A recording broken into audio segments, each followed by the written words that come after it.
That's a unique beat right there. Welcome back to Stephen A. Smith Show, ESPN Radio, ESPN News. Stephen A. Smith Show is being brought to you by Wendy's, proud sponsor of the 2019 John R. Wooden Player of the Year Award. Plus, you know what never goes out of style? Surprising a friend or loved one with buy one, get one free multicolored rose bouquets for $29.99 from 1-800-Flowers.com. To order, go to 1-800-Flowers.com/ESPN. Back to the phones we go at 888-SAY-ESPN. It's 888-729-3776. Let's go to Jesse. You're live with Stephen A. Talk to me. Hey, Stephen A., thank you very much for taking the call. Long-time listener. I absolutely love what you do and what you stand for. Keep it up, man. Thank you. All right. My question for you is about Antonio Brown. Is this Gruden's way of trying to make up for the giant black eye he got for dealing away Khalil Mack? I mean, he gets Antonio Brown for a steal. The numbers are great as far as the contract and everything. Is this his way to try to make a flash to make up for what he lost?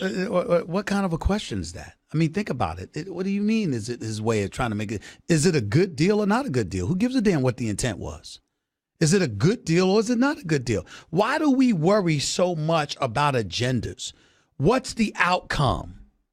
If the outcome is that it's a good deal for you, what's the problem? You trying to tell me if you're a Raiders fan, you going to care about the fact that Gruden was trying to make himself look good? Why does that matter? No. It doesn't matter. It doesn't matter. The fact is that they would listen. This, and I got to give credit to Mike Mayock as well, because I've been on this radio show, and I decried the fact that he was a general manager, and I still do, because it's not about his competency level. I know it's there. I know he can do the job, but the fact is he had no resume. He bypassed and leapfrogged over a lot of people. Why? Because he had a good relationship with John Gruden while he's working for the NFL Network and being a draft and a scout evaluator and all of this other stuff. The fact is that a lot of other folks don't get a chance to be in that kind of position, but it doesn't negate the fact that he did a damn good job here. You got 2 first-round picks this year. You got 2 next year. You got another one in 2020. You keep all of your first-round picks. You didn't even give up a second. You gave up a 3rd-round pick for Antonio Brown. A 3rd round and a 5th round pick. I'm sorry, they got 3 first-round picks this year. 3 this year, 2 next year, 1 in 2020. They got 6 first-round picks in the next 3 drafts. And didn't give up 1 first-rounder. Didn't give up a 2nd-rounder. You gave up a 3rd-rounder and a 5th-rounder for arguably the best wide receiver in all of football. I got to give John Gruden and Mike Mayock credit. They deserve it. Stephen A., I'm going to be fair now. Fair is fair.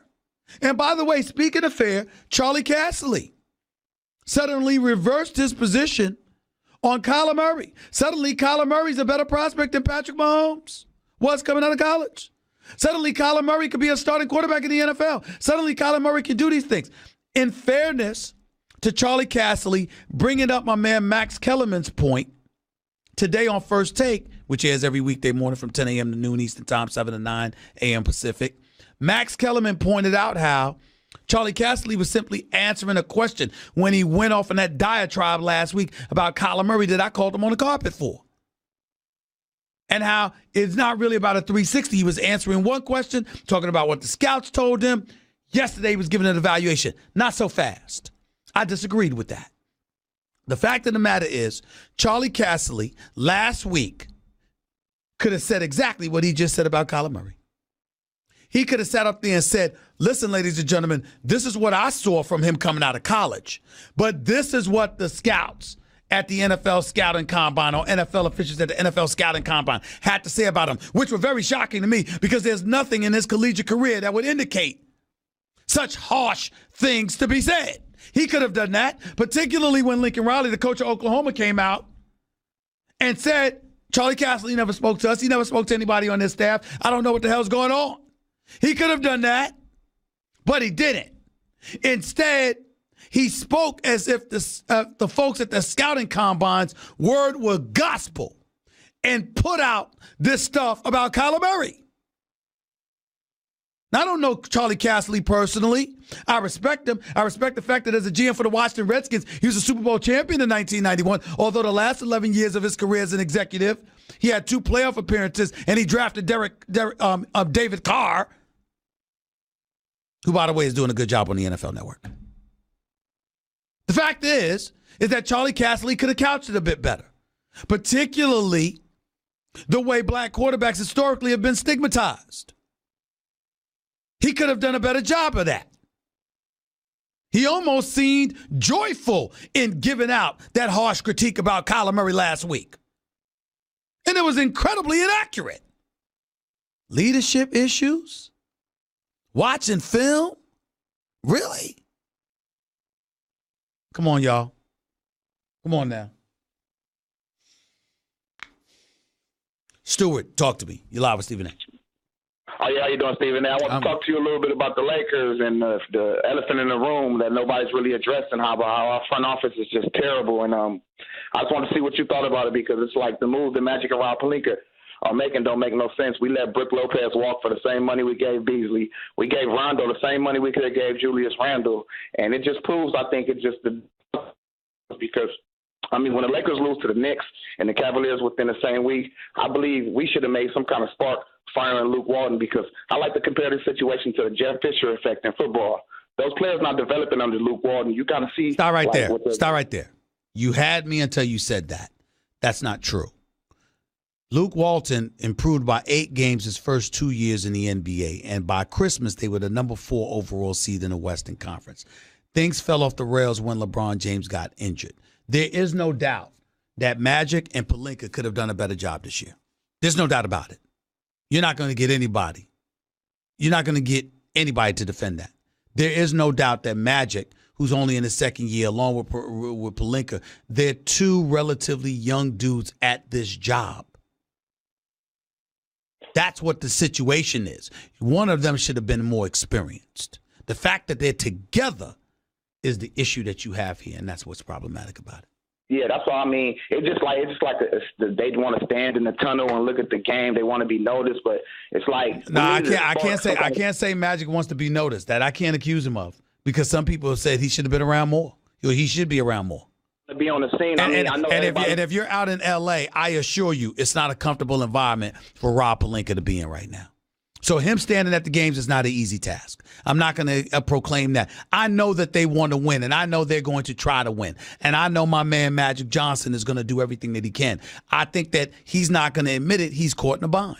Because, for example, Pelinka, don't tell me Pelinka was Magic's choice. I don't believe that. I don't believe that at all. You know, now Jeannie Buss will sit there and tell you she leaves everything to Magic Johnson. And in terms of basketball decisions, I completely believe her. And she is to be believed.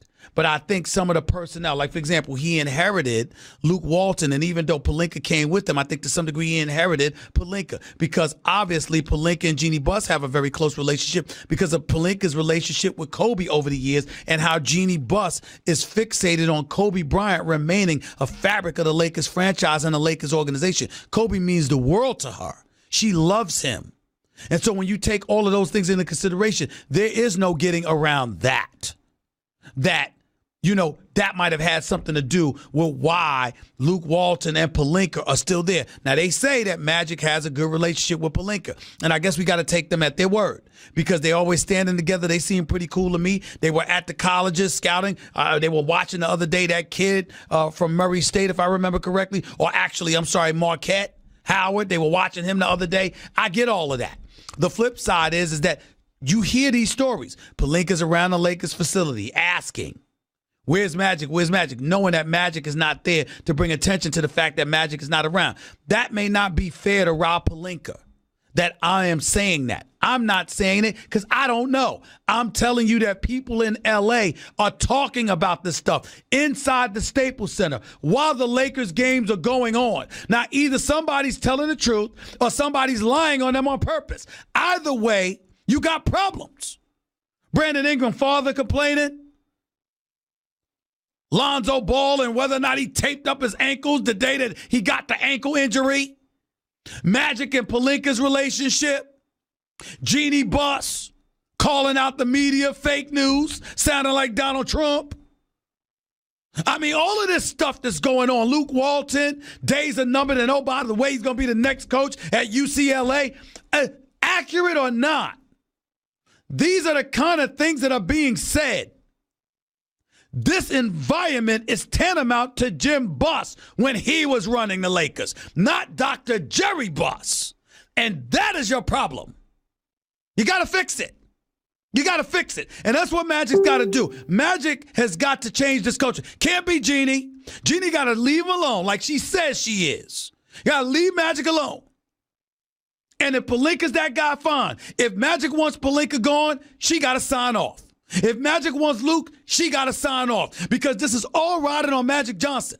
We can bring up Pelinka's name all we want to and how much that people can't stand him because of when he was an agent. Agents hate him, GMs hate him, all of this other stuff. At the end of the day, we really don't give a damn. What we care about is Magic Johnson. When it comes to basketball on the court, we care about LeBron James. When it comes to decision-making on the part of the Lakers, we care about Magic Johnson. Period. No way around it. 888-SAY-ESPN. Back with your calls in more in a minute. You're listening live to Stephen A. ESPN Radio, ESPN News. By the way, if you missed any of the show today, go check it out on demand in the Stephen A. Smith podcast, brought to you by Capital One. Capital One is reimagining banking, offering accounts with no fees or minimums that can be opened in 5 minutes. Capital One. Hey, what's in your wallet?